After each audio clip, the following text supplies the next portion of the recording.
faz tempo que eu estou combinando de conversar com ela, a gente não consegue, né? Thaís Chauvel, isso, né? É isso mesmo. Franco-brasileira, mestre em literatura francesa, né? E que tem um certo apreço também, né? Pela correspondência, pelos estudos epistolares. Com certeza. Então, Thaís, muito bem-vinda, muito obrigada pela disponibilidade. Eu que agradeço. Muito obrigada pelo convite, Patrícia. Estou muito feliz de estar aqui com você hoje. Eu também estou muito feliz. Bom, Thaís, então, para que a gente começar a nossa conversa, eu queria saber qual é a sua relação com as correspondências, né? Enfim, o que te levou às cartas, por quê? Por que cartas na sua vida? Então, eu me perguntei isso várias vezes e eu não sei se eu cheguei a uma conclusão. Eu nasci, infelizmente, em 91, numa época em que as cartas já não eram tão.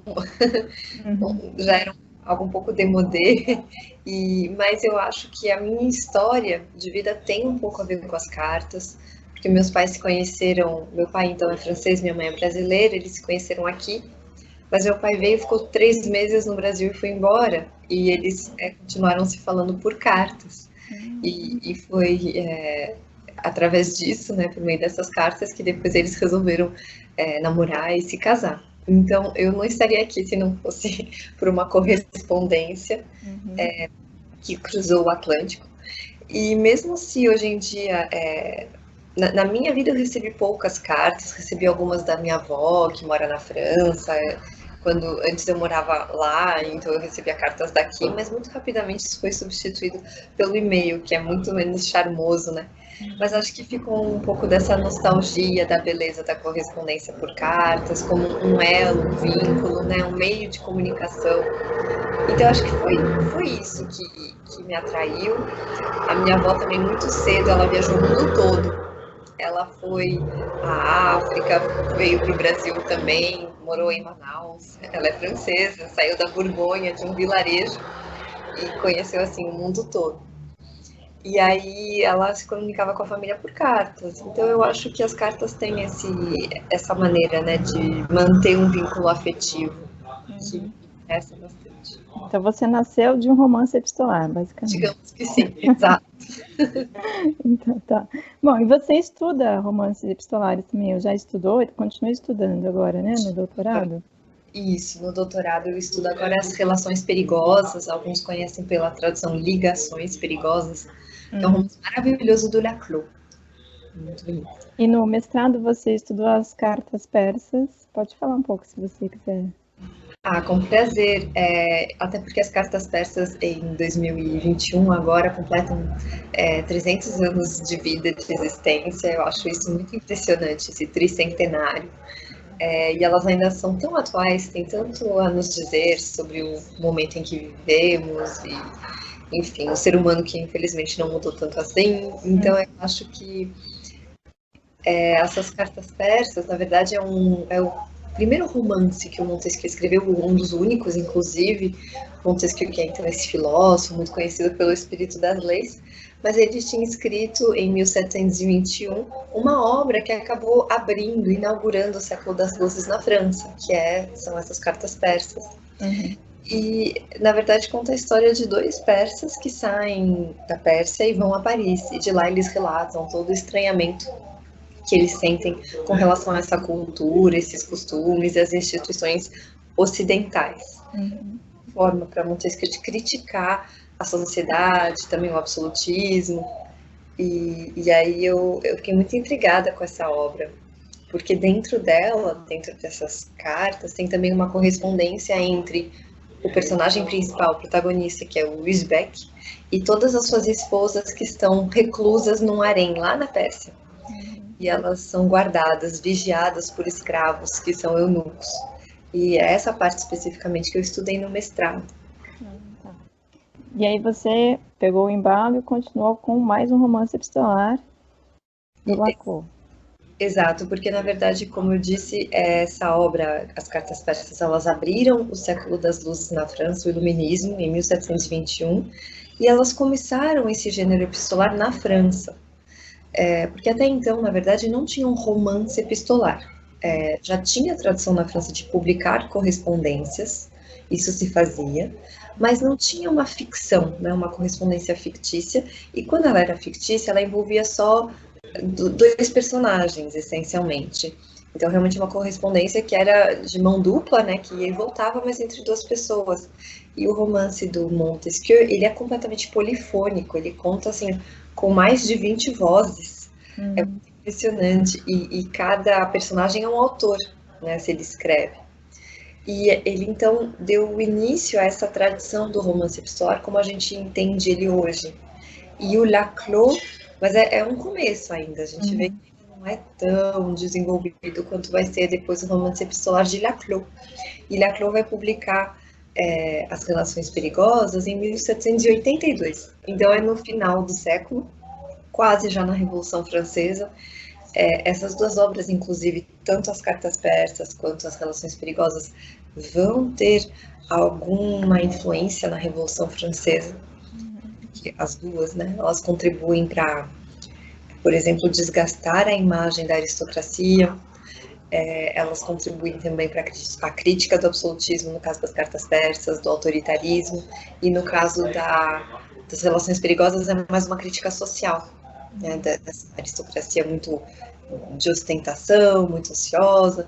Então, elas acabaram tendo uma função política também, essas duas obras. Mas a de Laclos é muito mais acabada no sentido literário mesmo. E ela não tem o viés filosófico que as cartas persas têm. Ela tem mais um aspecto de crítica social. E eu acho que essas duas obras acabam se complementando. Uma como o início de algo que vai ser a grande moda no século XVIII, que o século XVIII é cheio de romances por cartas, e depois o acabamento, digamos assim, com o Laclos. Então, tá. E você indicaria outros romances franceses, outros romances epistolares franceses, para quem está nos ouvindo? Não sei se você conhece, você pode indicar. Claro, tem um que foi escrito pelo Rousseau, o Jean-Jacques Rousseau, outro filósofo suíço desta vez, que nasceu em Genebra.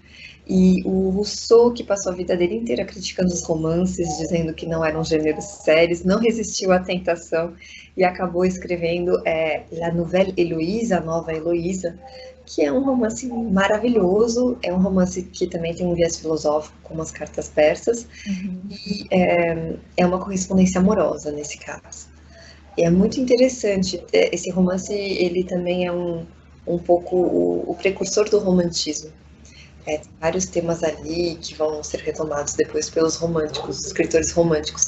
Então é um romance maravilhoso porque ele é uma síntese, digamos assim, do espírito das luzes, do iluminismo, e ao mesmo tempo ele já antecipa um lado mais emotivo, menos racional, que é o romantismo, até pelo tema. Mas é um romance longo, É grande, é bem grande, né? né? Bem grande, eu nem tô com ele aqui, infelizmente, eu devia ter separado. Mas é bem grande, mas é muito interessante. E o Laclos, na verdade, ele escreve as relações perigosas se pautando na Nova Heloísa, porque é a grande referência para ele. Então ele vai fazer quase uma paródia, porque as personagens são libertinas, então não é aquele amor sensível, tão sentimentalista, né? Eles justamente, os libertinos vão criar uma paródia desse discurso amoroso que o Rousseau desenvolveu na Nova Heloísa. Mas então as relações perigosas dialogam diretamente com a Nova Heloísa.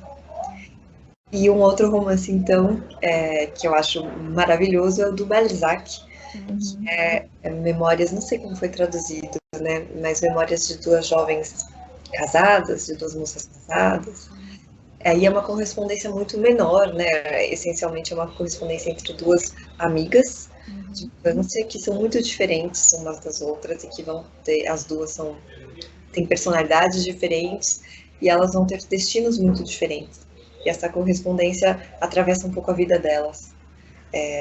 Mas vai tratar da questão do casamento, entre outras coisas, sobre o lugar da mulher na sociedade.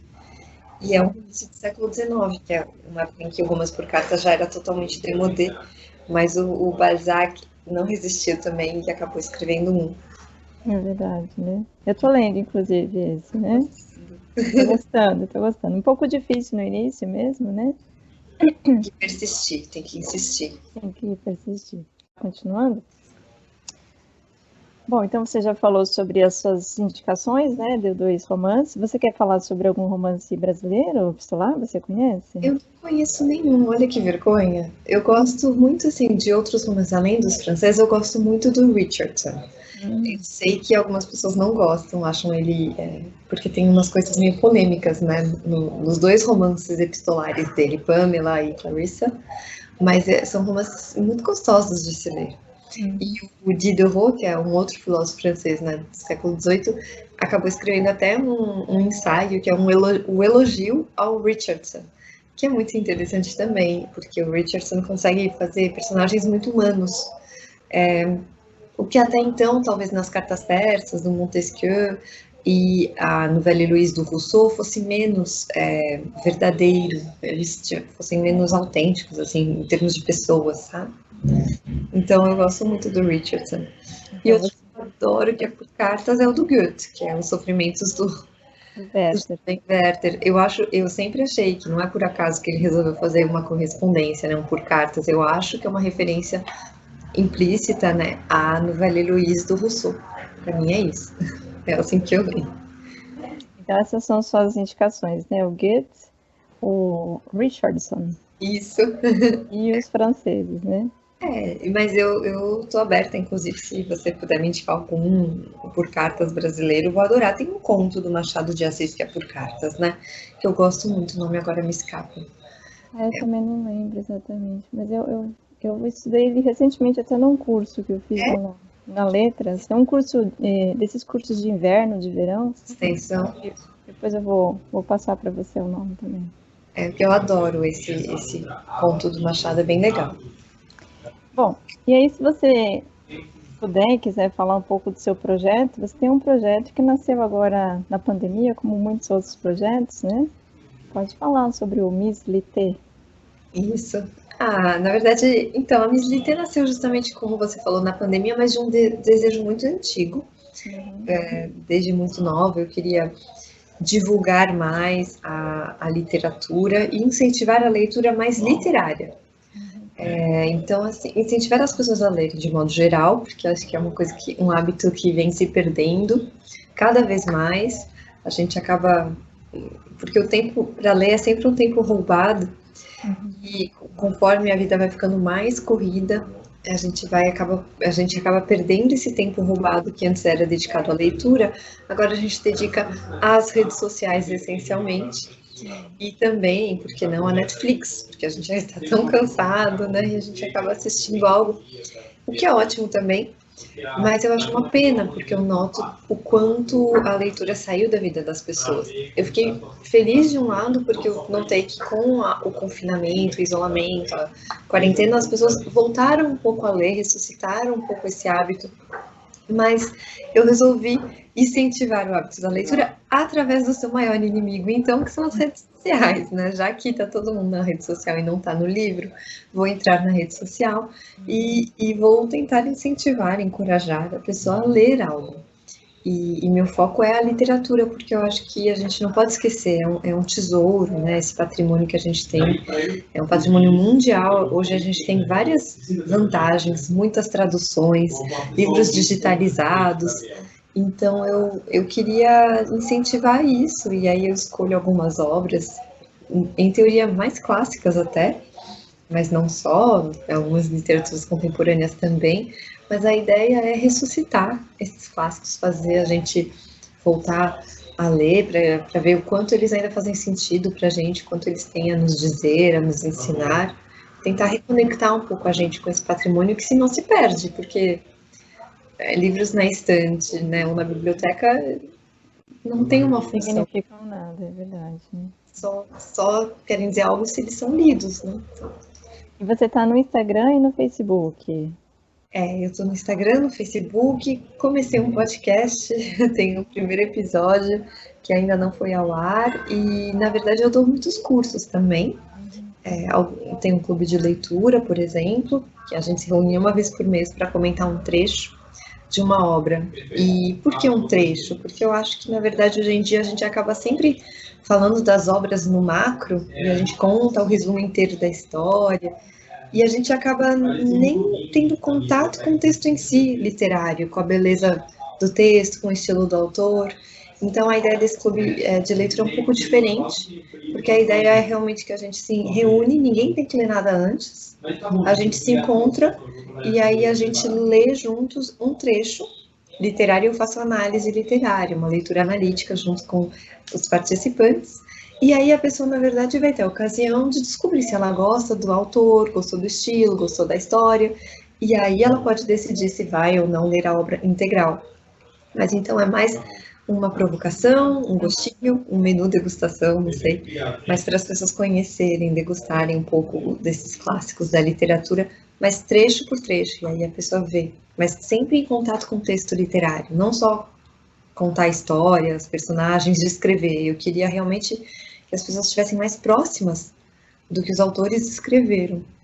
Então esse é o clube de leitura e também essa ideia pauta também nos cursos. Aí eu estou dando um curso de introdução à literatura francesa, já teve o primeiro módulo sobre a literatura medieval, renascentista e do século XVII, a clássica. Atualmente a gente está fazendo o módulo sobre a literatura do XVIII, que então eu estou adorando, porque é o século que eu mais gosto de trabalhar. E é o que eu estudo, e é uma pena porque no Brasil ele acaba sendo muito estudado na filosofia e um pouco ignorado na literatura, sendo que o século XVIII formou toda a literatura que veio depois, e o século XVIII francês tem um papel impressionante de influência. Ele influenciou a literatura russa, americana, inglesa, a brasileira. Então, é importante conhecer. Bom, Thaís, e esses cursos, eles são ministrados, você não ministra diretamente, é vinculado por outra instituição, é isso, né? Na verdade, não mais. Agora também a Miss Lité já tem os seus próprios cursos. A gente vai começar com o curso de uma obra que eu gosto muito, às vezes ela sofre um pouco de preconceito, é O Pequeno Príncipe. Eu realmente adoro, é um clássico da literatura infanto-juvenil, como a gente costuma dizer, mas eu discordo. Eu acho que não é um livro só para crianças, em todo caso. E aí tem esse primeiro curso que é da Miss Lité mesmo, e ele está na plataforma da Hotmart. Então é um curso gravado, as aulas não acontecem ao vivo, elas já foram todas gravadas e editadas. Não por mim, porque eu não consigo editar, eu gravei, escrevi, fiz todo o resto, mas a edição não foi por mim. Feito por mim, teria ficado horrível, se fosse o caso. E aí, o curso tá lá, tá na Hotmart para quem quiser, quem tiver interesse. E eu pretendo fazer mais cursos assim. Então, várias ideias, vários projetos. E o nome do seu Instagram, do seu perfil, vem de um personagem, não é? Vem De um romance haitiano, é isso, né? Isso, haitiano, exatamente. Na verdade, eu gosto muito desse nome. Miss Literatura, né? Miss Lité é a abreviação de Miss Literatura, e eu acho mais íntimo, né? E a musa, no caso, para mim, a minha leitura disso a musa é a literatura, mas Miss seria uma versão talvez mais atual, mais contemporânea das musas antigas, que tem, claro, um valor essencial na poética, na poesia. Só que Miss Literatura também é o nome de uma personagem de um livro. E aí minha homenagem não é à personagem do livro, mas a esse livro que, na verdade, também fala muito sobre o fazer literário. É o primeiro livro do escritor Denis Laferrière, que hoje faz parte da Academia Francesa de Letras, né, de l'Académie Française. E é um livro que conta, na verdade, a experiência dele no Canadá. É um livro meio autobiográfico mesmo, e é um jovem escritor tentando escrever um livro durante um verão em Montreal. Só que ele é imigrante, ele é negro, nos anos 80, no Canadá, o Canadá que é majoritariamente branco, claro, e ele vai contando essa experiência toda, um pouco de imigração, de rejeição, de racismo, aquele racismo às vezes meio velado, meio implícito, e é um livro que, para mim, fala muito sobre o poder da literatura, tanto para quem faz, para quem escreve, quanto para quem lê. Então, uma das personagens é Miss Literatura, e foi lendo esse livro que eu conheci esse nome, e eu achei esse nome genial. Ele vai chamando todas as moças com quem ele sai, elas se chamam Miss, então tem várias. Tem a Miss Sophisticated Lady, a Miss Sofisticada, tem a Miss Snob, tem várias, eu até esqueci agora. Mas tem a Miss Literatura, que na verdade que chama ela assim porque ela estuda literatura, acho que ela inclusive faz doutorado, algo assim, em McGill, que é uma das instituições super chiques, né, de Montreal, eles são de meios totalmente diferentes, claro. Mas a minha homenagem não é tanto a ela, enquanto personagem, mas mais ao livro, e eu gostei muito desse nome, então eu, na verdade, peguei emprestado e coloquei um diminutivo aí. Então, tá. Não, é que na verdade, eu não li o livro. O livro é o Comment faire l'amour? Não. E Comment faire l'amour avec un nègre sans se fatiguer. Eu não li o livro, mas eu vi um comentário, né, relativo a isso. Eu preciso ler esse livro também, né, para conhecer um pouco mais. Na verdade, eu li o Denis Lapierre quando eu estava na graduação. O que eu li? Pays sans chapeau. Acho que eu li Pays sans chapeau. Pays sans chapeau é ótimo também. Eu gosto muito. Mas esse ainda não li. Esse é muito legal, é muito curtinho, tem uma edição muito bem feita na editora 34, super bem traduzida pela Constança Vigneron e pela Heloísa Moreira, então as duas fizeram uma tradução ótima, porque é um livro que tem um trabalho de linguagem muito difícil de você transpor para o português. Na verdade, até o título, né? Um título totalmente chocante, propositalmente chocante, traduzindo é Como Fazer Amor com um Negro Sem Se Cansar. Em francês é pior ainda, porque nègre, né, é como em inglês tem nigger, essa conotação muito pejorativa, mas como é ele que é negro que usa, ele pode. Mas é também uma forma de criticar um pouco, né, e é uma das primeiras vezes que tem, na verdade, é um negro falando desse lugar, né, que o negro ocupa na sociedade. Eu acho isso muito importante, muito urgente, né? Aí já tem uma tradução, então, né? Porque eu acho que quando eu li o Pays sans chapeau ainda não tinha, porque eu li faz bastante tempo, né? Não, tem uma tradução e ela é muito boa, e o livro é curto, é um livro fácil de se ler, você lê rapidamente, e muito, muito interessante, assim, é um livro que marcou, né, um livro de estreia, recebeu muitos prêmios, certamente abriu aí as portas para a Academia Francesa de Letras, porque é um livro que fica, você não consegue esquecê-lo. Então, tá. E o que você gostaria de dar algum recado para o pessoal que está ouvindo a gente? O que você indica sobre romances epistolares? O que você pode falar? Uma boa pergunta. Na verdade, acho que os romances epistolares, eles são ferramentas de autoconhecimento e um exercício para os leitores, um desafio, digamos assim. Porque no romance epistolar não tem a mediação de um narrador. A gente não tem um narrador que manipula a gente ou influencia a gente. Então, o leitor é muito mais livre e, ao mesmo tempo, ele tem muito mais responsabilidade. Então, é um exercício e é um exercício, sim, prazeroso. Então, se vocês puderem, né, ler um romance epistolar, eu acho que seria um grande prazer. É um ganho, né, na verdade. Exatamente. É uma experiência diferente, acho, de leitura, porque ela é um pouco mais ativa, né? Você tem que se envolver mais, tem um poder maior de decisão. Eu acho. E a gente também ele tem um poder maior de persuasão sobre a gente também. Acho que de alguma forma a gente vai se envolvendo muito, né, na história.